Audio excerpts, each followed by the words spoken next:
Hello welcome back. അപ്പോൾ എല്ലാവരും സുഖമായിട്ടിരിക്കുന്നു എന്ന് വിചാരിക്കുന്നു. അൽഹംദുലില്ലാ ഞാനിവിടെ സുഖമായിട്ടിരിക്കുന്നു.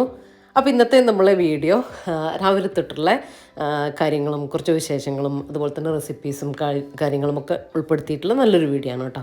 അപ്പോൾ വീഡിയോ എല്ലാവരും മുഴുവനായിട്ട് തന്നെ കണ്ടു വെക്കുക. കണ്ട് ലൈക്ക് ചെയ്യാനും ഷെയർ ചെയ്യാനും സബ്സ്ക്രൈബ് ചെയ്യാനും ഒന്നും മറന്നു പോലെ. അതുപോലെ തന്നെ വീഡിയോ കണ്ടുകൊണ്ടിരിക്കുമ്പോൾ തന്നെ മറക്കാതെ ലൈക്ക് ബട്ടൺ കൂടെ ഒന്ന് പ്രസ് ചെയ്തേക്കണേ. അപ്പോൾ രാവിലത്തെ കുളിയും ഫ്രഷ് ആവലൊക്കെ കഴിഞ്ഞിട്ട് ചെറിയൊരു സ്കിൻ കെയറും കൂടെ കഴിഞ്ഞിട്ടാണ് കേട്ടോ കിച്ചണിലേക്ക് എന്ത് പണിക്കാണെങ്കിലും ഇറങ്ങുള്ളൂ. അത് എന്താ പറയുക, ആ ദിവസത്തെ ഒരു പോസിറ്റീവ് ആക്കാനും നമുക്ക് തന്നെ ഒരു എനർജി ഉണ്ടാക്കാനും ഒക്കെ എനിക്ക് ഹെൽപ്പ് ചെയ്യലുണ്ട് കേട്ടോ. ഒന്ന് ഫ്രഷായി, ഇനിയിപ്പോൾ രാവിലെ കുളിയൊക്കെ കഴിയുന്നില്ലെങ്കിലും ജസ്റ്റ് ഒന്ന് ഫ്രഷായി, പിന്നെ നമ്മൾ സ്കിന്നും കാര്യങ്ങളൊക്കെ ഒന്ന് കെയർ ചെയ്ത് മുടിയൊക്കെ ഒന്ന് ഒതുക്കി ഒരു എന്തെങ്കിലും ഒരു പെർഫ്യൂമോ കാര്യങ്ങളൊക്കെ നമ്മളെ ഇഷ്ടത്തിനനുസരിച്ച് ഒന്ന് ചെറുതായിട്ടൊന്ന് ഒരുങ്ങുക. ഭയങ്കരതായിട്ടല്ല, നമുക്ക് നമ്മളെ കാണാനൊരു ഇഷ്ടത്തിന് വേണ്ടിയിട്ട് ഒന്ന് ഫ്രഷ് ആയിട്ടിരിക്കുക. അതെനിക്ക് നിർബന്ധമാണ് കേട്ടോ. ചെറിയൊരു സ്കിൻ കെയറും കാര്യങ്ങളൊക്കെ രാവിലെ ചെയ്യാറുണ്ട്. ഇപ്പം ഞാൻ ഡീറ്റെയിൽ ആയിട്ട് കാണിക്കുന്നൊന്നുമില്ല, ഏതെങ്കിലും ഒരു വീഡിയോയിൽ ഞാനത് ഉൾപ്പെടുത്താം കേട്ടോ. ഡീറ്റെയിൽ ആയിട്ട് തന്നെ ഞാൻ കാണിക്കാമെന്ന് വിചാരിക്കുന്നുണ്ട്. ഒന്നുമല്ല, ഞാൻ സ്ഥിരമായിട്ട് യൂസ് ചെയ്യുന്ന കുറച്ച് സംഭവങ്ങളൊക്കെ വെച്ചിട്ട് ഒന്ന് ഫ്രഷ് ആവുക, അത്രയേ ഉള്ളൂ. ഇതില്ലേ, ഇത് ഞാൻ പുതിയതായിട്ട് വാങ്ങിയിട്ടുള്ളൊരു മഞ്ചിഷ്ടൻ്റെ ഒരു ഫേസ് ക്രീമാണ്. ഫേസ് ബ്രൈറ്റനിങ് ക്രീം തന്നെയാണിത്. ഫേസൊക്കെ ബ്രൈറ്റ് ആവാനും പിന്നെ ഹൈപ്പർ പിഗ്മെൻറ്റേഷനൊക്കെ മാറാനും ഒക്കെ വേണ്ടിയിട്ടുള്ളൊരു ഓർഗാനിക് പ്രോഡക്റ്റാണ് കേട്ടോ ഇത്. മഞ്ചിഷ്ടയും രക്തചന്ദനവും പിന്നെ വൈറ്റമിൻ ഇ ടാബ്ലറ്റ്സൊക്കെയാണ് ഇതിൽ യൂസ് ചെയ്തിട്ടുള്ളത് കേട്ടോ. പിന്നെ എല്ലാ സ്കിൻ ടൈപ്പിനും പറ്റുന്നൊരു പ്രൊഡക്റ്റ് തന്നെയാണ്. ഞാനിത് പരസ്യമായിട്ട് പറയല്ല, ഞാൻ യൂസ് ചെയ്തിട്ട് നല്ലതാണെന്ന് തോന്നിയപ്പോൾ ജസ്റ്റ് നിങ്ങളെ കാണിച്ചപ്പോൾ ഓർമ്മയായപ്പോൾ ജസ്റ്റ് പറഞ്ഞു എന്നേ ഉള്ളൂ കേട്ടോ. ഞാനിവരെ ലിപ് ബാമും ഒക്കെ നിങ്ങളെ പരിചയപ്പെടുത്തിയിട്ടുണ്ട്, അച്ചൂസ് ഓർഗാനിക്കിൻ്റെ. അപ്പോൾ അതിൻ്റെ കൂട്ടത്തിൽ ജസ്റ്റ് പറഞ്ഞു എന്നേ ഉള്ളൂ കേട്ടോ. നല്ല ലിപ് ബാമും ഇതും ഫേസ് ക്രീമും എനിക്ക് നല്ലതായിട്ട് തോന്നി, അതുകൊണ്ട് ജസ്റ്റ് പറഞ്ഞു എന്നേ ഉള്ളൂ. ആവശ്യമുണ്ടെങ്കിൽ ഞാൻ ഡിസ്ക്രിപ്ഷനിൽ ഇവരുടെ കാറ്റലോഗും അതുപോലെ തന്നെ നിങ്ങൾക്ക് വാങ്ങാനുള്ള കോൺടാക്ട് നമ്പർ ഞാൻ സ്ക്രീനിൽ തന്നെ കൊടുക്കുന്നുണ്ട്. അപ്പോൾ അതൊക്കെ കഴിഞ്ഞതാ കിച്ചണിലേക്ക് വന്നു ബ്രേക്ക്ഫാസ്റ്റ് ഉണ്ടാക്കട്ടെ. ഇന്നൊരു ഹെൽത്തി ബ്രേക്ക്ഫാസ്റ്റ് തന്നെയാണ് കേട്ടോ. അപ്പോൾ അതിന് വേണ്ടിയിട്ട് ഞാൻ 2 കപ്പ് ഗോതമ്പ് പൊടി എടുത്തിട്ടുണ്ട്. നല്ല മുരുമുരാന്നുള്ള ദോശ നമുക്ക് ഉണ്ടാക്കാൻ വേണ്ടി പറ്റും കേട്ടോ. ഇൻസ്റ്റൻ്റ് ആയാലും അതിലേക്ക് 2 കപ്പിന് 1/2 കപ്പ് പത്തിരിപ്പൊടിയോ, അതായത് നൈസ് പത്തിരിൻ്റെ പൊടിയില്ലേ, അതോ അല്ലെങ്കിൽ നിങ്ങൾക്ക് റവയോ ഉപയോഗിക്കാം കേട്ടോ. റവ വറുത്തതായാലും വറുക്കാത്തതായാലും ഒന്നും കുഴപ്പമില്ല. അതിലേക്ക് ദോശ ബാറ്ററിലേക്ക് ആവശ്യത്തിനുള്ള ഉപ്പും 1 ടീസ്പൂൺ പഞ്ചസാരയും ഇട്ടിട്ട് അവിടെ നമ്മൾ മാറ്റി വെച്ചു. ഇനി മിക്സീൻ്റെ ജാറിലേക്ക് 2 തക്കാളിയും 1 സവാളയും, ഒരു മീഡിയം സൈസ് തക്കാളിയും 1 സവാളയും കൂടെ എടുത്തിട്ട് അത് ജാറിലിട്ടിട്ട് വെള്ളം ഒഴിക്കേണ്ട കാര്യമില്ല. ഇനി കുറച്ച് വെള്ളം ഒഴിച്ചാലും കുഴപ്പമൊന്നുമില്ല. നന്നായിട്ട് നല്ല പേസ്റ്റായിട്ട് അരച്ചെടുക്കുക. ബാക്കിയുള്ളതും നമ്മൾ വെള്ളം ഒഴിച്ചു കൊടുക്കുന്നുണ്ട് കേട്ടോ. ഇനി ഇതൊന്ന് നമുക്ക് കലക്കിയെടുക്കാം. കുഴപ്പമൊന്നുമില്ല, കട്ടകളൊക്കെ പോകാൻ വേണ്ടിയിട്ട് നമ്മൾ മിക്സീൻ്റെ ജാറിലേക്ക് ഒഴിച്ചിട്ട് ഇത് ഒന്ന് അരച്ചെടുക്കുന്നുണ്ട്, നല്ല ഫൈൻ പേസ്റ്റ് ആവാൻ വേണ്ടിയിട്ട്. പിന്നെ വെള്ളത്തിൻ്റെ കൺസിസ്റ്റൻസി എന്ന് പറയുന്നത് നമ്മളെ ദോശ ബാറ്റർ ഇല്ലേ, അതിൻ്റെ ഒരു കൺസിസ്റ്റൻസി ഞാൻ കാണിച്ചു തരാം. ഭയങ്കര ഈസിയാണ്, നല്ല ടേസ്റ്റി ആയിട്ടുള്ള ഒരു ദോശയാണ് കേട്ടോ. ഇതിന് സൈഡായിട്ട് കറികളോ ഒന്നും ആവശ്യമില്ല. നല്ല ചൂട് കട്ടൻ ചായൻ്റെ കൂട്ടത്തിലൊക്കെ അടിപൊളിയാണ് കേട്ടോ. നല്ല മുരിഞ്ഞ ദോശ തന്നെ നമുക്ക് കിട്ടും. ഇത് ബ്രേക്ക്ഫാസ്റ്റ് ഡിന്നറായിട്ടും ഒക്കെ ഞാൻ ഉണ്ടാക്കുന്നൊരു ദോശ തന്നെയാണ് കേട്ടോ. അപ്പോൾ ഇത് ഞാനൊന്ന് മിക്സീൻ്റെ ജാറിൽ ഒന്നുകൂടെ ഒന്ന് അടിച്ചെടുത്തിട്ടുണ്ട് ഈ ഒരു രീതിയിൽ. അപ്പോൾ ഈ ഒരു കൺസിസ്റ്റൻസിയാണ് കേട്ടോ നമുക്ക് വേണ്ടത്. ഇത് നമുക്ക് അപ്പം തന്നെ അരച്ചിട്ട് അപ്പം തന്നെ ചുട്ടെടുക്കാൻ വേണ്ടിയിട്ട് പറ്റും കേട്ടോ. ഞാൻ പറഞ്ഞല്ലോ 1/2 കപ്പ് അരിപ്പൊടി ചേർത്തിട്ടുണ്ട്. അരിപ്പൊടിക്ക് പകരം നിങ്ങളിപ്പോൾ ഗോതമ്പിന് നിങ്ങൾക്ക് യൂസ് ചെയ്യണം, ആ രീതിയിലാണെങ്കിൽ നിങ്ങൾക്ക് 1/2 കപ്പ് റവ ചേർത്ത് കൊടുത്താൽ മതി കേട്ടോ. അതവിടെ ഒരു 10 മിനിറ്റ് അവിടെ ഇരിക്കട്ടെ. അപ്പോഴത്തേക്കും നമുക്ക് ഒരു ചട്നി ഉണ്ടാക്കിയിട്ടെടുക്കാം. കുറച്ച് തേങ്ങ, അതിലേക്ക് ഒരു ചെറിയ സവാള ഞാൻ കട്ടാക്കി എടുത്തിട്ടുണ്ട്, പിന്നെ കുറച്ച് മല്ലിയില, കുറച്ച് പുതിനയില, പച്ചമുളക്, എരിവിനായിട്ടുള്ള പച്ചമുളക്, ഇത്രയും എടുത്തിട്ടുണ്ട് കേട്ടോ. ഇതൊന്ന് മിക്സീൻ്റെ ജാറിലിട്ടൊന്ന് അരച്ചെടുക്കട്ടെ. അപ്പോൾ ഇതാ അരച്ച് കൊണ്ടുവന്നിട്ടുണ്ട്. ഇനി ഇതൊന്ന് വറവൊഴിച്ചെടുക്കാം കേട്ടോ. ഒരിക്കലും നമ്മളെ ചട്നി നമ്മൾ അടുപ്പിലേക്ക് വെച്ച് തിളപ്പിച്ചെടുക്കരുത് കേട്ടോ, അതിൻ്റെ ടേസ്റ്റൊക്കെ മാറും. പിന്നെ നിങ്ങൾക്ക് കടല ഉണ്ടെങ്കിൽ, പൊട്ടുകടല ഉണ്ടെങ്കിൽ കൂടെ ചേർത്തിട്ട് അരക്കാവുന്നതാണ്. അപ്പോൾ ഇത്രയേ ഉള്ളൂ. കടുക്, കറിവേപ്പില, ഉണക്കമുളക് ഇട്ടൊക്കെ ഇതെല്ലാം ഇട്ടിട്ടൊന്ന് വറവിട്ടെടുത്തു. അത്രയേ ഉള്ളൂ കേട്ടോ. Super tasty ചട്നിയാണ്. ചട്നി ഒരിക്കലും തിളപ്പിക്കരുത്, ഏത് ചട്നിയാണെങ്കിലും കേട്ടോ. പിന്നെ എനിക്ക് ദോശയ്ക്ക് ഇഷ്ടം റെഡ് കളറുള്ള ചട്നിയാണ് കേട്ടോ. അത് ഞാൻ പിന്നീട് വേറൊരു ദിവസം കാണിക്കുന്നതാണ്. ഇതൊരു പിങ്ക് കളറിലുള്ളൊരു ദോശയാണ്. അതിലേക്ക് ഒരു വൈറ്റ് അല്ലേ കോമ്പിനേഷനായിട്ട് ഇങ്ങനെ കാണുമ്പോൾ അതിലേക്ക് പിന്നെയും ഒരു റെഡ് കളർ കൊടുക്കണ്ടെന്ന് വെച്ചിട്ടാട്ടോ ഞാനൊരു വൈറ്റ് കളർ ചട്നി തന്നെ ഉണ്ടാക്കിയത്. അപ്പോൾ ഇതാ നമ്മൾ ദോശ ഓരോന്നായിട്ട് ചുട്ടെടുക്കുക. സാധാ ദോശ ചുട്ടെടുക്കുന്ന പോലെ തന്നെ നിങ്ങൾക്ക് വേണമെങ്കിൽ അടച്ച് വെക്കാനും കുഴപ്പമൊന്നുമില്ല. നല്ല ക്രിസ്പി ആക്കിയിട്ട് എടുത്താൽ നല്ല ടേസ്റ്റാണ്. ഇനി വേണമെങ്കിൽ കുറച്ച് നെയ്യൊക്കെ ആക്കിയിട്ട് ചുട്ടെടുത്താൽ അടിപൊളി ടേസ്റ്റാട്ടോ. ഞാൻ വെറുതെ പറയുന്നതല്ല, ഇത് വെറുതെ കഴിക്കാൻ തന്നെ നല്ല ടേസ്റ്റ് ഉണ്ട്. അപ്പോൾ എന്തായാലും ഡിന്നറിനോ അല്ലെങ്കിൽ ബ്രേക്ക്ഫാസ്റ്റിനോ ഒക്കെ ആയിട്ടൊന്ന് ട്രൈ ചെയ്ത് നോക്കിയിട്ട് എന്നോട് അഭിപ്രായം പറയാൻ മറന്നു പോകല്ല കേട്ടോ. ഇത് കണ്ടോ, അപ്പം നമ്മളെ ദോശ ഇവിടെ മൊരിഞ്ഞു വന്നിട്ടുണ്ട്. ഞാൻ കുറച്ച് നെയ്യൊക്കെ ആക്കിയിട്ടുണ്ട് കേട്ടോ. ഇവിടെ റഫീഖക്ക് നല്ല ചൂടോടെ ദോശയ്ക്ക് നെയ്യാക്കി കൊടുക്കുന്നത് ഭയങ്കര ഇഷ്ടമാണ്. ശരിക്കും രാവിലെ എണീറ്റ് വന്ന ഉടനെ തന്നെ ഇങ്ങനെ ബാറ്ററൊക്കെ ഉണ്ടെങ്കിൽ ഞാൻ ഈ ബാറ്ററൊക്കെ ആക്കി വെച്ച് കഴിഞ്ഞാൽ രാത്രിയിലൊക്കെ നമ്മൾ ഉണ്ടാക്കി വെക്കുമല്ലോ, മാവ് ഉണ്ടാക്കുമല്ലോ. അപ്പോൾ അതിൻ്റെ ബാക്കി ഞാൻ 1-2 ദോശക്കുള്ളതോടെ മാറ്റി വെക്കും കേട്ടോ. എന്നിട്ട് രാവിലെ കട്ടൻ ചായൻ്റെ കൂടെ അല്ലെങ്കിൽ കട്ടൻ കാപ്പീൻ്റെ കൂടെ ഇങ്ങനെ ഒരു ദോശ ഉണ്ടാക്കും കേട്ടോ. നല്ല ടേസ്റ്റാണ് ഞാൻ കഴിക്കാൻ വേണ്ടിയിട്ട്, ഹെൽത്തിയും അല്ലേ. അപ്പോൾ ഇതാ നല്ല ക്രിസ്പിയാണ് കേട്ടോ. നമുക്ക് നല്ല ഫൈനായിട്ട് തന്നെ നല്ല നൈസായിട്ട് തന്നെ ഉണ്ടാക്കിയെടുക്കാനും പറ്റും കേട്ടോ. ഈസി ആയിട്ട് തന്നെ ഉണ്ടാക്കിയെടുക്കാൻ വേണ്ടിയിട്ട് പറ്റും. പിന്നെ ഞാൻ ബാറ്ററിലേക്ക് 1 ടീസ്പൂൺ പഞ്ചസാര ചേർത്ത്, നിങ്ങൾക്ക് വേണമെങ്കിൽ വേണ്ടെങ്കിൽ അവോയ്ഡ് ചെയ്യുക, കുഴപ്പമൊന്നുമില്ല. കാര്യം ഞാൻ ചേർത്തത് ആ ഒരു ക്രിസ്പിനെസ്സും കാര്യങ്ങളൊക്കെ കിട്ടാനൊക്കെ വേണ്ടിയിട്ടാണ് കേട്ടോ. അത് ചേർത്തിട്ടില്ലെങ്കിൽ ഇനിയിപ്പോൾ ഷുഗറൊക്കെ ഉള്ളവരൊക്കെ ഉണ്ടാക്കി കഴിക്കുന്നവരാണെങ്കിൽ അവോയ്ഡ് ചെയ്തൊരു കുഴപ്പമില്ല കേട്ടോ. അപ്പോൾ ഇതാ ദോശയൊക്കെ ചുട്ടെടുത്തിട്ടുണ്ട്. ഇനി നമ്മൾ ബ്രേക്ക്ഫാസ്റ്റ് കഴിക്കട്ടെ, അത് റഫീഖക്ക് കൊടുക്കട്ടെ, എന്നിട്ട് നമ്മളും കഴിക്കട്ടെ. ഇതൊരു 3 ദോശയൊക്കെ നമുക്ക് ചുട്ട് വെച്ചാലും കുഴപ്പമൊന്നുമില്ല കേട്ടോ. അത് ക്രിസ്പി ആയിട്ട് തന്നെ ഇരിക്കും. നമ്മൾ ഓരോന്ന് ചുട്ട് കഴിക്കേണ്ട കാര്യമില്ല. നമ്മൾ ചുട്ടിങ്ങനെ വെച്ചാലും കുറച്ച് സമയത്തേക്ക് അത് ക്രിസ്പി ആയിട്ട് തന്നെ നമുക്ക് കിട്ടും കേട്ടോ നമ്മൾ കഴിച്ചുകൊണ്ടിരിക്കുമ്പോൾ. അപ്പോൾ ഞാനിത് അധികവും രാത്രിയിൽ ഉണ്ടാക്കുന്നതാണ് കേട്ടോ. പിന്നെ ഇപ്പോൾ എന്താ ഉണ്ടാക്കുന്നത് വെച്ചാൽ, ഇപ്പോൾ രാത്രിയിൽ ഞാൻ പറഞ്ഞില്ലേ നമ്മൾ ഒരു കഞ്ഞിയാണല്ലോ ഉണ്ടാക്കുന്നത്, അതുകൊണ്ട് ഇതൊക്കെ ഞാനിപ്പോൾ ബ്രേക്ക്ഫാസ്റ്റ് ആയിട്ട് കേട്ടോ ഉണ്ടാക്കുന്നത്. ഇങ്ങനത്തെ എന്തെങ്കിലും പയറൊക്കെ ഇട്ടിട്ടുള്ള ദോശ കാര്യങ്ങളൊക്കെ ഉണ്ടല്ലോ, പെട്ടെന്ന് ഉണ്ടാക്കിയെടുക്കാൻ പറ്റുന്നത് അങ്ങനത്തെയൊക്കെയാണ് ഞാൻ അധികം രാത്രിയിൽ ആക്കിയിട്ടെടുക്കുക. ഗോതമ്പ് നുറുക്ക് അങ്ങനത്തെയൊക്കെ വെച്ചിട്ടുള്ള ഉപ്പുമാവ് അങ്ങനത്തെയൊക്കെ കേട്ടോ, സിമ്പിളായിട്ടുള്ള സംഭവങ്ങൾ. അപ്പോൾ ഇതാ നമ്മളെ പുല്ല് വെട്ടാൻ ആൾ വന്നിട്ടുണ്ടേ. സ്ഥിരം നമ്മളെ പുല്ല് കട്ട് ചെയ്യുന്ന നമ്മളെ കൽപ്പറ്റ തന്നെയുള്ള അഷ്റഫ്ക്കാണ് കേട്ടോ വന്നിട്ടുള്ളത്. അപ്പോൾ ഇതാ മൂപ്പര് തുടങ്ങിയിട്ടുണ്ടേ. നിങ്ങളെ കാണും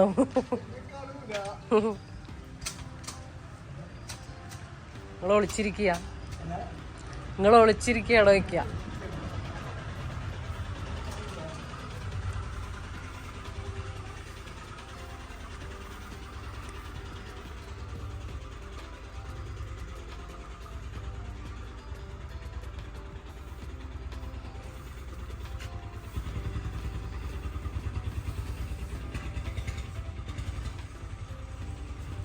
കളയുണ്ടല്ലേ നല്ലോണം? ഇല്ല ഇല്ല, മറ്റേ വളർന്നു നിൽക്കുമ്പോ കണ്ടിരുന്നു. നിങ്ങൾ പറിക്കുന്നുണ്ടോ? ഇല്ല അല്ലേ?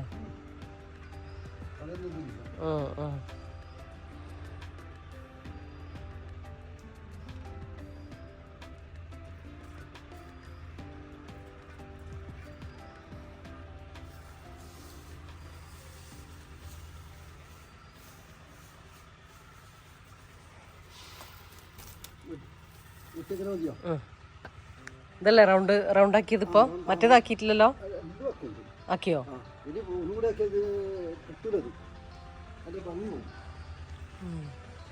എനിക്ക് തോന്നുന്നു അവിടെ ഉള്ളത് ഒന്നും കൂടെ ആക്കണോന്ന്.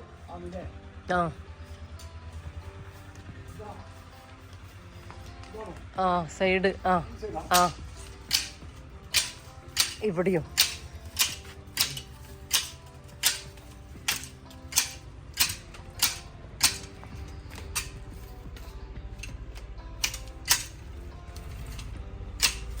ഇതങ്ങ് കട്ട് ചെയ്തോളൂ.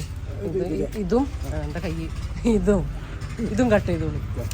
ആ താഴെ അവിടെ കട്ട് ചെയ്തോളൂ.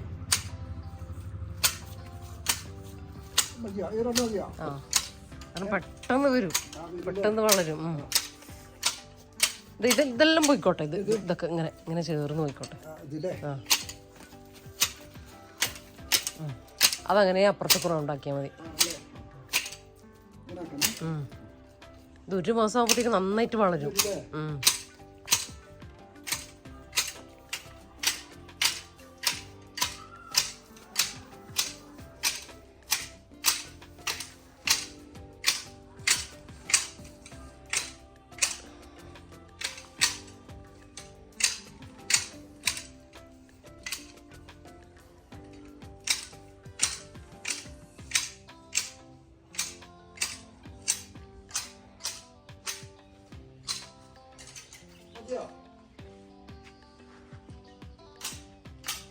ആ ഇപ്പൊ ഒന്ന് ഒതുങ്ങി. ഇത് നിങ്ങൾക്ക് കട്ടർ വേണ്ടി വരും അല്ലേ? ഇവിടെ ഈ ആ പീസ് ഇങ്ങനെ മാറി നിൽക്കുന്നുണ്ട്. ആ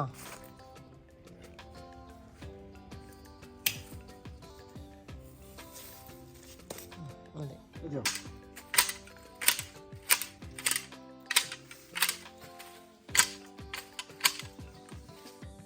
അപ്പോൾ നമുക്ക് പുല്ല് ഒരു പെർഫെക്റ്റായി ആവണമെങ്കിലും മൂപ്പര് വെട്ടണം കേട്ടോ. അഷ്റഫ്ക്ക് വെട്ടിയാലേ ശരിയാവുള്ളൂ. കുറേ ആയിട്ട് ഇപ്പോൾ നമുക്ക് ഫസ്റ്റിൽ മാത്രമാണ് വേറൊരാൾ ചെയ്തു തന്നത്. പിന്നീട് ഉള്ളതെല്ലാം അവർ തന്നെയാണ് കേട്ടോ ചെയ്ത്. നല്ല വൃത്തിക്ക് നമുക്ക് വേണ്ട രീതിയിൽ നമുക്ക് പറഞ്ഞു കൊടുത്താൽ അതിനനുസരിച്ച് നമുക്ക് ചെയ്തു തരും കേട്ടോ. കിട്ടാൻ കുറച്ച് പാടാ. ഇപ്പോൾ ഞാൻ മഴ കഴിഞ്ഞതിന് ശേഷം കുറേ ആയി നമ്മൾ അന്വേഷിക്കുന്നത്. എന്നിട്ട് അപ്പോൾ എവിടേക്കോ പണിയുണ്ടായിരുന്നു. അതിന് ശേഷം ഇപ്പോൾ സമയമായപ്പോൾ ഞാനിങ്ങനെ വിളിച്ചുകൊണ്ടിരുന്നിട്ട് നമുക്ക് കിട്ടിയതാണ് കേട്ടോ. അപ്പോൾ നമ്മൾ ബ്രേക്ക്ഫാസ്റ്റും കാര്യങ്ങളൊക്കെ കഴിഞ്ഞു. എൻ്റെ തുണികളൊക്കെ ഒന്ന് അലക്കാനിട്ടിട്ടുണ്ട്. കുറച്ച് വാഷിംഗ് മെഷീനിൽ അലക്കാനിട്ടിട്ടുണ്ട്. 1-2 പുറത്തുനിന്നും അലക്കാനുണ്ട് കേട്ടോ ഇന്ന്. അപ്പോൾ അതൊന്ന് അലക്കിയെടുക്കണം. ഇനിയിപ്പം അകൊക്കെ ഒന്ന് ക്ലീൻ ചെയ്യലും കാര്യങ്ങളൊക്കെയാണ്. പിന്നെ ലഞ്ച് ഉണ്ടാക്കാനുണ്ട്. ഇന്ന് ലഞ്ചിന് നമുക്ക് മീൻ വേണമെന്ന് വിചാരിച്ചു. മീൻ കിട്ടിയിട്ടില്ല കേട്ടോ. ഇപ്പോൾ കൊണ്ടുവരും. അപ്പോൾ മീൻ കൊണ്ടുവന്നിട്ട് ഞാൻ എന്തായാലും ഉപ്പേരിക്കുള്ളത് കറിക്കുള്ളത് റെഡിയാക്കി ഇന്നലെ കട്ട് ചെയ്ത് വെച്ചിട്ടുണ്ട്. അപ്പോൾ മീൻ കൊണ്ടുവന്നിട്ട് എന്ത് മീനാണ് നോക്കിയിട്ട് അതിനനുസരിച്ച് തീരുമാനിക്കാമെന്ന് വിചാരിച്ചു. ലഞ്ച് എന്താണ് എന്തായാലും സിമ്പിളായിട്ടുള്ള എന്തെങ്കിലുമൊക്കെ ഉണ്ടാക്കാമെന്നാണ് കേട്ടോ വിചാരിക്കുന്നത്.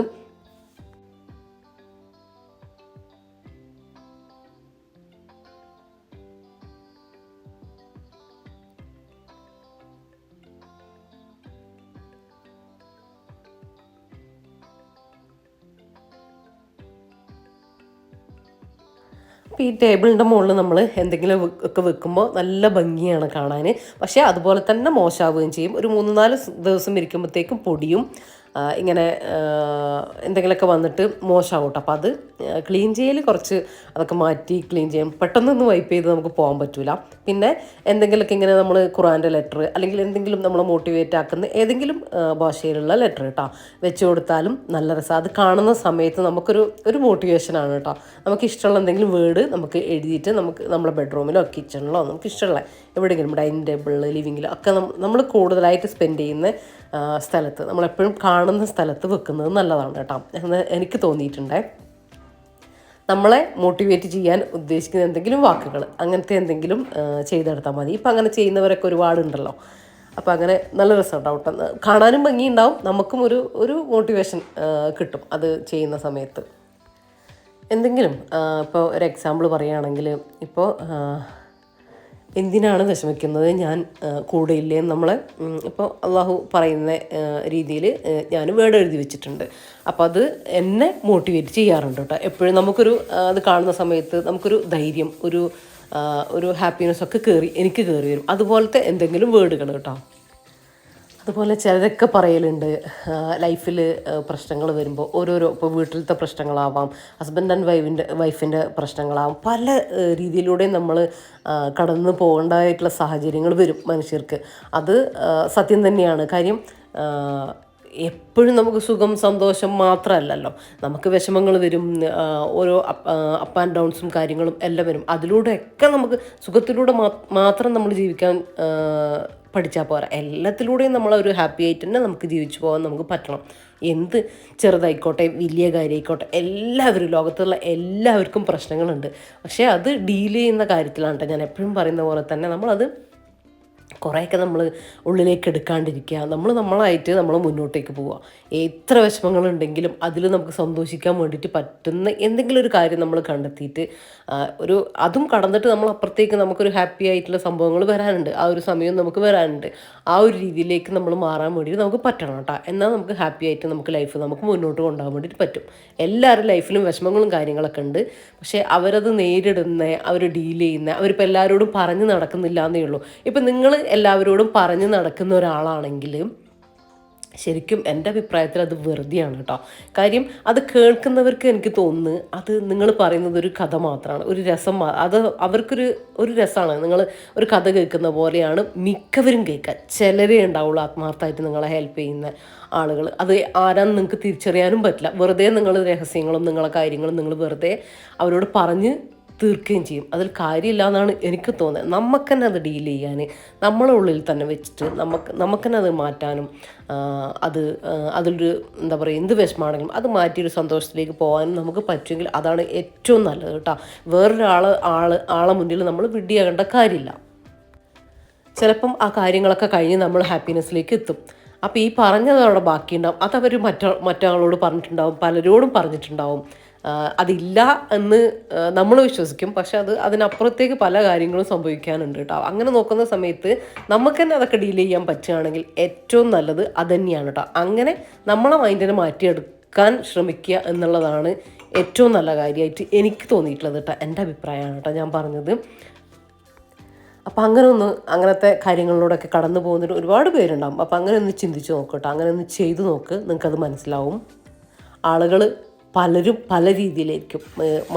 മാനസികമായിട്ട് ഇപ്പോൾ മനസ്സ് കട്ടിയുള്ളവർ, തീരെ ഒന്നിനും സഹിക്കാൻ പറ്റാത്തവർ ഒക്കെ ഉണ്ടാവും. പക്ഷെ അങ്ങനെയുള്ളവർ നമ്മളെ പതുക്കെ മാറ്റി, ഇപ്പം നമ്മളിപ്പോൾ ചെറിയൊരു പ്രായത്തിൽ, അത് നമ്മൾ കോളേജിലൊക്കെ പോകുന്ന പ്രായത്തിൽ ചെറിയൊരു കാര്യം ഉണ്ടെങ്കിൽ നമുക്ക് പെട്ടെന്ന് ടെൻഷനാകും, പെട്ടെന്ന് കരച്ചിൽ വരും, സങ്കടം വരും, നമ്മൾ കരയും.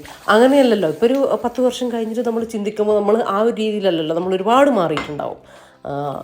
നമ്മൾ വേറൊരു ലെവലിലേക്ക് നമ്മൾ മാറിയിട്ടുണ്ടാവും. പെട്ടെന്ന് കരച്ചിൽ വരാത്ത, അല്ലെങ്കിൽ എല്ലാത്തിനും കുറച്ചൊരു ഭയങ്കരമായിട്ട് അല്ലെങ്കിൽ ചെറുതായിട്ടൊരു ബോൾഡായിട്ട് കാര്യങ്ങളൊക്കെ നേരിടുന്ന ആ രീതിയിലേക്ക് നമ്മൾ മാറുന്നില്ലേ, നമ്മൾ വർഷങ്ങൾ ഇങ്ങോട്ടേക്ക് വരും തോറും. അതുപോലെ തന്നെ നമ്മൾ മാറി നമ്മളെ മനസ്സിനെ മാറ്റി എടുക്കാൻ വേണ്ടിയിട്ട് ശ്രമിച്ചാൽ മതി കേട്ടോ, പതുക്കെ. അപ്പോൾ സംസാരത്തിൻ്റെ ഇടയിൽ എൻ്റെ ക്ലീനിങ് ഒക്കെ കഴിഞ്ഞിട്ടുണ്ട്. ഇതാ എൻ്റെ വർക്കിംഗ് കിച്ചണിൽ കുറച്ച് പണികൾ ബാക്കിയുണ്ട് കേട്ടോ. പ്ലാന്റും കാര്യങ്ങളൊക്കെ ഞാൻ അകത്ത് വെക്കുന്ന പ്ലാന്റൊക്കെ ഇതാ ഇവിടെ കൊണ്ടുവച്ചിട്ടുണ്ടായിരുന്നു. അപ്പോൾ അതൊക്കെ ഒന്ന് പോട്ടൊക്കെ ഒന്ന് മാറ്റി ചെടിയൊക്കെ ഒന്ന് കഴുകി ഒന്ന് റെഡിയാക്കി ആഴ്ചയിൽ ഒരു ദിവസം ഞാനിങ്ങനെ ചെയ്യാറുണ്ട് കേട്ടോ. അപ്പോഴാണ് നല്ല ഹെൽത്തി ആയിട്ടിരിക്കുക. പിന്നെ ഇങ്ങനെ വെക്കുന്ന സമയത്ത് ഇതിപ്പം എൻ്റെ ഇത് വെള്ളത്തിലാണ് കേട്ടോ ഉള്ളത്. ഞാൻ ആ ഗ്രില്ലുമ്മ വെച്ചത് അത് മണ്ണിലുള്ളതാണേ. അപ്പോൾ ഇങ്ങനെ ചെയ്യുന്ന സമയത്ത് നമ്മൾ ആ തണ്ടിലേക്ക് ആവരുത്, റൂട്ട് ജസ്റ്റ് കട്ട് ചെയ്തും കൂടെ കൊടുക്കുകയാണെങ്കിൽ എപ്പോഴും ആ ഒരു വലുപ്പത്തിൽ ആ ഒരു ബുഷിയായിട്ട് തന്നെ അത് നിന്നോളും. ഒരുപാട് ഇങ്ങനെ വളർന്നു പോവാതെ കേട്ടോ. വെള്ളത്തിലാകുമ്പോൾ ഒരുപാടങ്ങ് വളരുമൊന്നുമില്ല, ചെറുതായിട്ടൊക്കെ മണ്ണിൽ വെക്കുന്ന അത്ര വെള്ളത്തിൽ വരില്ല കേട്ടോ, അത്രയും ഒരു ഗ്രോത്ത് കാണലില്ല. ഇതിപ്പോൾ എനിക്ക് വളർത്താൻ വേണ്ടിയിട്ടല്ല, ഇങ്ങനെ ഒരു ബുഷിയായിട്ട് കിടത്താൻ വേണ്ടിയിട്ടാണ് കേട്ടോ. അതുകൊണ്ട് ഇങ്ങനെ പല രീതിയിലും ഇങ്ങനെ കട്ട് ചെയ്തിട്ട് അങ്ങനെ വെറുതെ ഇങ്ങനെ ഇടുകയാണ് ചെയ്യുക. അകത്ത് ഞാൻ വീഡിയോ എടുക്കുന്ന ഭാഗത്ത് കിച്ചണിലും ഒക്കെ വെക്കുന്ന പ്ലാന്റുകളാണ് കേട്ടോ ഇതെല്ലാം. ചിലർക്കെല്ലാം ഇങ്ങനെ ശരിയാവുന്നില്ല, അകത്തൊക്കെ കൊണ്ടുവച്ചിട്ട് നാശാവുന്നു, അങ്ങനെ തന്നെ ഇരിക്കുന്നു എന്നൊക്കെ പറയലുണ്ട്. ആഴ്ചയിൽ ഒരു ദിവസം എന്തായാലും നമ്മളിത് ക്ലീനാക്കി കൊടുക്കാൻ മറക്കരുത്. പിന്നെ നമ്മൾ ഇടയ്ക്ക് നമ്മളിഷ്ടമുള്ള സ്ഥലത്ത് വെച്ചിട്ട് 2 ദിവസമൊക്കെ ചെറുതായൊരു സൂര്യപ്രകാശമൊക്കെ കിട്ടുന്ന ജനലിൻ്റെ ഏരിയകളിലേക്ക് ഒക്കെ ഞാനിപ്പോൾ കിച്ചണിൽ ഇതുപോലെ 2 ദിവസമൊക്കെ കൊണ്ടുവെക്കും കേട്ടോ. ഇവിടെ നമുക്ക് സൂര്യപ്രകാശം ചെറുതായിട്ടൊക്കെ കിട്ടും, അതുകൊണ്ട് കുറച്ചുകൂടി ഒന്ന് ഹെൽത്തി ആവും, ആ ഒരു ചെടി മോശമായിട്ട് പോകില്ല. അപ്പം അങ്ങനെയും കൂടെ ഒന്ന് ശ്രദ്ധിക്കുക കേട്ടോ. അങ്ങനെ മോശമായിട്ട് പോകുന്നവർ പുറത്ത് വെയിലൊന്നും കൊണ്ടുവെക്കരുത്, സിറ്റൗട്ടിൽ കൊണ്ടുവെക്കാം നമുക്ക്. അങ്ങനെ ചെറുതായിട്ട് ഇങ്ങനെ ഒരു ഷെയ്ഡഡ് ഏരിയയിലേക്ക് ഒന്ന് കൊണ്ടുവച്ചാൽ മതി. അപ്പോൾ നല്ല ഹെൽത്തി ആയിട്ട് തന്നെ ഇരുന്നോളും.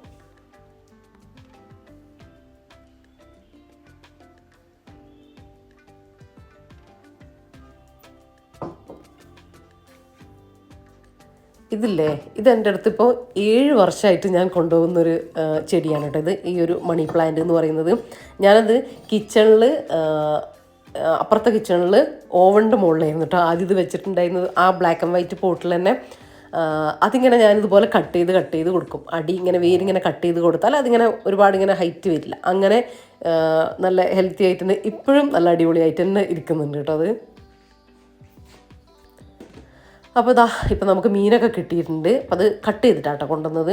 ഇനി അതൊക്കെ ഒന്ന് നമ്മൾ വാങ്ങുന്ന സമയത്ത് ഫ്രഷ് ആണെങ്കിൽ കുറച്ചധികം വാങ്ങിക്കുക ചെയ്യുക. എന്നിട്ട് കാരണം എന്നും നമുക്ക് വാങ്ങാൻ ഇവിടെ നമുക്ക് മീൻ കിട്ടില്ല കേട്ടോ, കുറച്ച് അപ്പുറത്തേക്ക് വരും. പക്ഷേ ആ ഒരു സമയത്ത് പോകാനുമൊന്നും എനിക്ക് പറ്റില്ല കേട്ടോ. അതുകൊണ്ട് നമുക്ക് കൊണ്ടുവരുമ്പോൾ ഇങ്ങനെ കുറച്ചധികം മാർക്കറ്റിൽ നിന്ന് കൊണ്ടുവന്നിട്ട് ഇങ്ങനെ കഴുകി ക്ലീൻ ചെയ്തിട്ട് ഇങ്ങനെ എടുത്തു വെക്കുകയാണ് കേട്ടോ ചെയ്യുക. അപ്പോൾ നമ്മൾ അന്നത്തേക്ക് വേണ്ടിയിട്ടുള്ളത് എടുക്കും. പിന്നെ അതിൽ നിന്ന് കറി വെക്കാനുള്ളത്, പിന്നെ എന്തെങ്കിലും ബിരിയാണിക്കോ അങ്ങനെയൊക്കെ നമ്മൾ യൂസ് ചെയ്യാൻ ഉദ്ദേശിക്കുന്നുണ്ടെങ്കിൽ അതിനുള്ളത് മാറ്റി വെക്കും.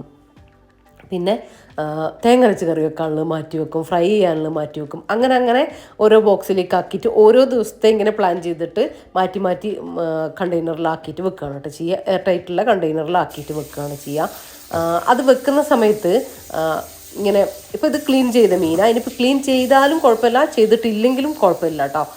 മീനിപ്പോൾ കട്ട് ചെയ്യാത്ത മീനാണെങ്കിൽ അങ്ങനെ തന്നെ നിങ്ങളിപ്പോൾ ചെയ്യണമെന്നില്ല, ഇത് എടുക്കുന്ന സമയത്ത് കട്ട് ചെയ്താലും മതി കേട്ടോ. രണ്ടായാലും കുഴപ്പമില്ല, നിങ്ങൾക്ക് സമയമുള്ളത് എപ്പോഴാണെന്ന് വിചാരിച്ചാൽ അപ്പം ചെയ്യാം. എന്നിട്ട് അത് നികക്കെ മീൻ വെച്ചിട്ട് അത് നികക്കെ വെള്ളം ഒഴിച്ച് കൊടുത്തിട്ട് വേണം, എന്നിട്ട് അടച്ചിട്ട് നമ്മൾ ഫ്രീസറിലേക്ക് വെച്ച് കൊടുത്താൽ മതി കേട്ടോ. അപ്പം നമ്മൾ എന്നാണോ എടുക്കുന്നത് അത്രയും ദിവസം അത് നല്ല ഫ്രഷ് ആയിട്ട് തന്നെ ഇരുന്നോളും. അപ്പോൾ എടുക്കുന്ന സമയത്ത് ഇപ്പോൾ പിറ്റേ ദിവസം ഇപ്പോൾ നാളത്തേക്ക് നമ്മൾ എടുക്കുകയാണെങ്കിൽ, നാളെ ഉച്ചക്കത്തേക്ക് നമ്മൾ എടുക്കുകയാണെങ്കിൽ രാവിലെ ഒന്ന് എടുത്തിട്ട് പുറത്ത് വെക്കുക. അല്ലെ രാവിലത്തേക്കാണെങ്കിൽ രാത്രിയിൽ ഫ്രിഡ്ജിൽ നിന്ന് എടുത്തിട്ട് ഫ്രീസറിൽ നിന്ന് എടുത്തിട്ട് പുറത്ത് വെക്കുക. അപ്പോൾ അത് രാവിലെ ആകുമ്പോഴത്തേക്ക് ഫ്രീസറെല്ലാം പോയിട്ട് ആ ഒരു തണുത്ത വെള്ളത്തിൽ കിടക്കുന്നുണ്ടാവും. അപ്പോൾ അത് ചീഞ്ഞു പോകുമൊന്നുമില്ല കേട്ടോ. അപ്പോൾ നമുക്ക് എളുപ്പത്തിൽ അതിങ്ങനെ തണുപ്പ് പോകാൻ വേണ്ടി കാത്തു നിൽക്കേണ്ട കാര്യമില്ല. ഞാൻ അധികവും അങ്ങനെയാണ് കേട്ടോ ചെയ്യാം. ഉച്ചയ്ക്കുള്ളതാണെങ്കിൽ ഞാൻ അങ്ങനെ ചെയ്യേണ്ടത്. എന്നാൽ രാവിലത്തെ പിന്നെ ഐസിൽ വെള്ളത്തിലാണല്ലോ കിടക്കുന്നത്, പിന്നെ നമ്മൾ വേഗം അങ്ങ് ഉണ്ടാക്കുകയും ചെയ്യില്ല. അപ്പോൾ നമ്മൾ ഇങ്ങനെ ചെയ്യുമ്പോൾ ഫിഷ് അതുപോലെ തന്നെ ചിക്കൻ ആയാലും ഇങ്ങനെ തന്നെ, ബീഫായാലും ഒക്കെ ഇങ്ങനെ തന്നെ കേട്ടോ. കഴുകുക, ക്ലീൻ ചെയ്യുക അത് നിങ്ങളിഷ്ടമാണ്. കഴുകിയാലും കുഴപ്പമില്ല, കഴുകിയിട്ടില്ലെങ്കിലും എടുക്കുന്ന സമയത്ത് കഴുകിയാലും കുഴപ്പമൊന്നുമില്ല കേട്ടോ. നല്ല ഫ്രഷ് ആയിട്ട് തന്നെ നമുക്ക് കുറേ നാൾ മീനും ഇറച്ചിയൊക്കെ ഇതുപോലെ സ്റ്റോർ ചെയ്യാൻ വേണ്ടിയിട്ട് പറ്റുക. കുറേ പേര് ഞാൻ എപ്പോഴും കാണിക്കുന്നത് തന്നെയാണ്, പക്ഷേ കുറേ പേര് ചോദിച്ചിട്ടുണ്ടായിരുന്നു, അതുകൊണ്ടാണ് ഞാൻ ഇതിലും ഡീറ്റെയിൽ ആയിട്ട് കാണിച്ചിട്ടുള്ളത്. അപ്പോൾ എല്ലാം ഫ്രീസറിലേക്ക് വെച്ച് കൊടുത്തിട്ടുണ്ട്. അപ്പോൾ ഇന്നത്തേക്ക് വേണ്ടിയിട്ടുള്ള മീൻ നമ്മൾ എടുത്തിട്ടുണ്ട്. അപ്പോൾ ഞാൻ ഇന്നലെ കുറച്ച് മത്തൻ കട്ട് ചെയ്ത് വെച്ചിട്ടുണ്ടായിരുന്നു കേട്ടോ. ഉപ്പേരിയോ കറിയോ എന്തെങ്കിലും ആക്കാമെന്ന് വിചാരിച്ചിട്ട് കുറച്ച് പരിപ്പ് കറി എനിക്ക് ബാക്കി ഇരിക്കുന്നുണ്ട്, ഫിഷ് ഫ്രൈ ചെയ്യാനുണ്ട്. അപ്പോൾ മത്തൻ കൊണ്ടൊരു കറി, ഒരു ഉപ്പേരി എന്ന് പറയാൻ പറ്റില്ല, ഒരു കറി പോലെ ചെറുതായിട്ടൊരു ആ കുറുകിയ ഒരു ടൈപ്പ് കറിയില്ലേ, അത് ഉണ്ടാക്കാമെന്ന് വിചാരിച്ചു. അപ്പോൾ ഇതാ കഴുകി ക്ലീൻ ചെയ്തിട്ട് മത്തൻ ഇട്ട് കൊടുത്തു. അതിലേക്ക് ആവശ്യത്തിനുള്ള ഉപ്പും പച്ചമുളകും കൂടെ ചേർത്ത് കൊടുക്കാം. പച്ചമുളക് 1-2 ഒക്കെ മതി കേട്ടോ. ഇതിപ്പോൾ ഇളയ പച്ചമുളകാണ് കേട്ടോ, അതുകൊണ്ടാണ് ഞാൻ ഒരു 3-4 ഇട്ട് കൊടുത്തിട്ടുണ്ട്. കുറച്ച് ഉപ്പും കൂടെ ചേർത്ത് കൊടുക്കുന്നുണ്ട് കേട്ടോ. അപ്പോൾ എളുപ്പത്തിൽ ഉണ്ടാക്കാൻ പറ്റുന്നൊരു മത്തൻ കറിയല്ലേ. നമ്മൾ അധികവും മത്തൻ ഇങ്ങനെ കറിയായിട്ടും ഉണ്ടാക്കലുണ്ട്, പക്ഷെ അധികം ഇതാണ് കേട്ടോ ഉണ്ടാക്കാം. ഇവിടെ എല്ലാവർക്കും ഭയങ്കര ഇഷ്ടമാണ് ഇങ്ങനെ മത്തൻ താളിച്ചത്, മത്തൻ ഉടച്ചത് എന്നൊക്കെ പറയും. അപ്പോൾ അടച്ച് വെച്ചിട്ട് കുക്കറിൽ ഹൈ ഫ്ലെയിമിൽ 2-3 വിസിൽ, അപ്പോഴത്തേക്കും നമ്മൾ മൊത്തം വെന്ത് കിട്ടുമല്ലോ, പെട്ടെന്ന് വേവുന്നതല്ലേ.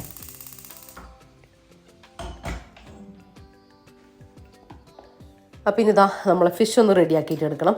ഫിഷിന്ന് നമ്മൾ എന്താ പറയുക, ട്രെൻഡിങ് ഫിഷ് ഫ്രൈ ഇല്ലേ, അതാണ് ഉണ്ടാക്കുന്നത്.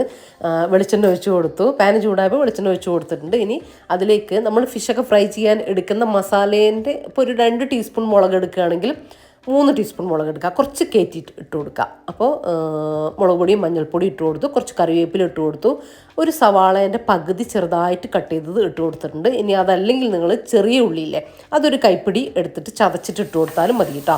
പിന്നെ വെളുത്തുള്ളി ഒരു 5-6 അല്ലി വെളുത്തുള്ളി ചതച്ചതും കൂടെ ഇട്ട് കൊടുത്തിട്ടുണ്ട്. അതൊന്ന് സോട്ട് ചെയ്ത് കൊടുക്കുക. നിങ്ങൾ ആദ്യം തന്നെ ആ മസാലപ്പൊടി ഇട്ട് കൊടുക്കുന്ന സമയത്ത് ഫ്ലെയിം ഓഫാക്കി കൊടുക്കുക കേട്ടോ, അത് കരിയാണ്ട് ശ്രദ്ധിക്കണേ. എന്നിട്ട് ജസ്റ്റ് ഒന്ന് മിക്സാക്കി കൊടുക്കുക. പിന്നെ കുറച്ച് പുളിവെള്ളം, അതൊക്കെ നിങ്ങൾക്ക് പുളി കാര്യങ്ങൾക്ക് എത്രയാണോ ആവശ്യം അതിനനുസരിച്ച് ചേർത്ത് കൊടുക്കുക. ആവശ്യത്തിന് ഉപ്പ് ഇതിലേക്ക് ചേർത്ത് കൊടുക്കുക. അപ്പം ഞാൻ 2 പിഞ്ച് വലിയ ജീരകം കൂടെ ചേർത്ത് കൊടുത്തിട്ടുണ്ട്. എനിക്കിഷ്ടമാണ് ഫിഷ് ഫ്രൈയിൽ വലിയ ജീരകം ചേർക്കാൻ, വേണ്ടെങ്കിൽ നിങ്ങൾക്ക് സ്കിപ്പ് ചെയ്യാം കേട്ടോ, കുഴപ്പമില്ല. ഇത്രയും ചേർത്ത് കൊടുത്ത് മിക്സാക്കിയതിന് ശേഷം നമ്മൾ ഫിഷില്ലേ അതിങ്ങനെ വെച്ച് കൊടുക്കുക. ഇനി ഇതിൽ കിടന്നിട്ട് ഈ ഫിഷ് ഫ്രൈ ആയി ഈ മസാലയൊക്കെ ആ ഫിഷിൽ ഇങ്ങനെ പൊതിഞ്ഞ് വരും കേട്ടോ. ഭയങ്കര ടേസ്റ്റാണ് ശരിക്കും. ഈ ഫിഷ് ഫ്രൈ മാത്രം മതി കേട്ടോ, നമുക്ക് ചോറിനാൽ കറീൻ്റെ ഒന്നും ആവശ്യമില്ല. എന്തെങ്കിലും ഒരു ഉപ്പേരിയോ അല്ലെങ്കിൽ അതും ആവശ്യമില്ല, നല്ല ചൂട് ചോറിൻ്റെ കൂടെ ഈ ഫിഷ് ഫ്രൈ മാത്രം കൂട്ടിയിട്ട് നമുക്ക് ചോറുണ്ണാൻ അടിപൊളിയാട്ടോ. എന്തെങ്കിലും മോര് കാച്ചിയത് അങ്ങനെയൊക്കെ മതി കേട്ടോ. അതാണ് ഇന്ന് ഞാൻ കറി ഒന്ന് ഈസിയാക്കിയത്. അങ്ങനെ കൂട്ടുമ്പോഴാണ് ഇതിൻ്റെ ആ കറക്റ്റ് ടേസ്റ്റ് നമുക്ക് കിട്ടുക. കുറേ കറികളുടെ കൂടെ ഈ ഒരു ഫിഷ് ഫ്രൈ അല്ലാതെ ഇതിനെ ഹൈലൈറ്റ് ചെയ്തിട്ടുള്ള എന്തെങ്കിലും കറി മതി കേട്ടോ. മറ്റേതൊക്കെ ലൈറ്റാക്കുക, ഇത് അടിപൊളിയാണ്. പെട്ടെന്ന് തന്നെ ഫ്രൈ ആയിട്ട് കിട്ടുകയും ചെയ്യും. ഒറ്റ ലോ ഫ്ലെയിമിൽ വെക്കണ്ട, ഒരു മീഡിയം ഫ്ലെയിമിൽ വെച്ചിട്ട് ഫ്രൈ ആക്കിയിട്ട് എടുത്താൽ മതി കേട്ടോ. ആ ഒരു സമയത്ത് നമ്മൾ മത്തനൊക്കെ വെന്ത് വന്നിട്ടുണ്ട്. അതിലേക്ക് കടുക്, കറിവേപ്പില, കുറച്ച് ഒരു 3-4 വെളുത്തുള്ളി ചതച്ചതും കൂടെ ഇട്ട് കൊടുത്തു ഒന്ന് വറവൊഴിച്ച് കൊടുക്കുന്നുണ്ട്.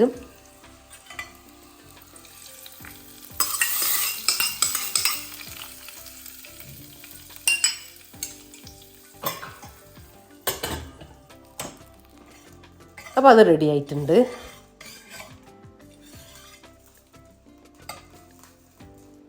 ഇനി നമ്മൾ മീൻ എന്തായിട്ടുണ്ട് നോക്കാം. ഇതാ മീനൊക്കെ ഫ്രൈ ആയി നല്ല കറക്റ്റായിട്ട് മസാലയൊക്കെ ഓരോ മീനിലും നമ്മൾ ഇട്ട മസാലയൊക്കെ അതിലിങ്ങനെ കോട്ട് ചെയ്ത് നിൽക്കും കേട്ടോ. അപ്പോൾ ഇത്രയും മതി, ഫിഷ് റെഡി ആയിട്ടുണ്ട്. ഇതിപ്പോൾ ഡ്രൈ ആക്കി എടുക്കണമെങ്കിൽ അങ്ങനെ നിങ്ങൾക്ക് എടുക്കാം, അല്ലെങ്കിൽ കുറച്ച് ഗ്രേവി മീൻസ് അധികമാവാതെ എടുക്കുമല്ലോ, അങ്ങനെ വേണമെങ്കിൽ അങ്ങനെ, അതൊക്കെ നിങ്ങളുടെ ഇഷ്ടത്തിനനുസരിച്ച് ആക്കിയിട്ട് എടുക്കാം കേട്ടോ.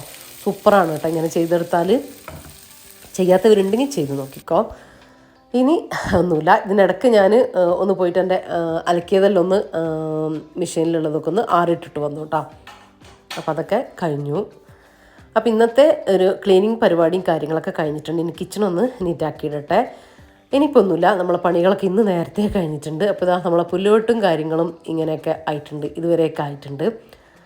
അപ്പോൾ ഇന്നത്തെ വീഡിയോ നമുക്ക് ഇത്രയൊക്കെ ഉള്ളൂ കേട്ടോ. ഇന്നത്തെ വീഡിയോ നിങ്ങൾക്ക് ഇഷ്ടമായിട്ടുണ്ടെങ്കിൽ ലൈക്ക് ചെയ്യാനും ഷെയർ ചെയ്യാനും സബ്സ്ക്രൈബ് ചെയ്യാനും ഒന്നും മറന്നു പോലെ. അതുപോലെ തന്നെ റെസിപ്പീസ് എല്ലാം ട്രൈ ആക്കി നോക്കിയിട്ട് അഭിപ്രായങ്ങൾ അറിയിക്കാനും മറന്നു പോകരുത് കേട്ടോ. വീഡിയോനെ കുറിച്ചുള്ള അഭിപ്രായങ്ങൾ എന്തായാലും കമൻ്റായിട്ട് അറിയിക്കാനും മറന്നു പോലെ. അപ്പം ഇനി ഇതൊക്കെ അടിച്ചു വാരി വൃത്തിയാക്കാനൊക്കെ ഉണ്ട് കേട്ടോ, സാവധാനം ചെയ്യണം. ഈ ഒരു ഭാഗത്ത് നമ്മൾ ചെയ്യാത്തത്, ഇവിടെ കുറച്ച് പുല്ലിങ്ങനെ പോയിട്ട് കിടക്കുന്നുണ്ട് കേട്ടോ, അത് വേറെ വെക്കാനുണ്ട് അവിടെ, അതാണ് അവിടെ ഗ്യാപ്പ് ഇട്ടത്. അപ്പോൾ അത്രയ്ക്കാണ് ഇന്നത്തെ നമ്മുടെ വിശേഷങ്ങൾ.